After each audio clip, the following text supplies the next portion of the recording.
говори нещо. Серика се навъни. Уникална. Нали, много браво. Не ми е скучно. Сега дойдоха интересните хора в оранжеви костюмчета. Чакай. Ау!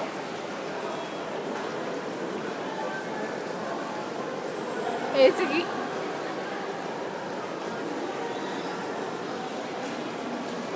Красиви са. От гуса тръгна всичко, нали? И всичко тръгна от гуса. По информация от служителите всичко тръгна от гуса. Да.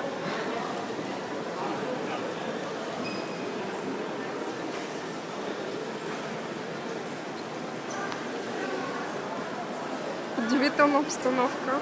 Невероятно. Никога не съм виждала наводнение, което тръгва от гуса в Сердиката. И то от тавана на гуса. Да, от тавана на гуса. Чувстваме се като в Ниагара. Ето може да видите от тавана на гуса.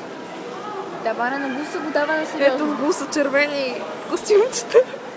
И Това гъщите са са. местните версии на Аруин.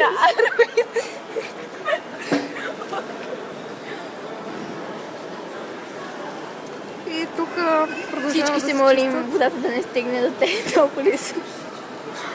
Еми. Да, ще отиде KFC-то. Ще отида KFC-то със сигурност. Така ето в Палмер, значи там тече вода. Палмер всичко е загасено, както виждате. Да, както се вижда, Добре. Добре, не ми е скучно. тече вода от всякъде. Фуру е в голяма опасност. Да, като в стъклен дом е всъщност. Не знам кога има наводнение. Не е имало наводнение, нали подпалиха мола. Изпуснала съм. Ужас. И всъщност по-интересно е тук, че всички търкат, има някакви като кофи за булку. Да, и продължават да търкат, въпреки че не правят абсолютно нищо с това търкане. Не бе, събират вода. Абе, събират. Више, и от гуса изкача още от вода. гуса блика. От гуса блика.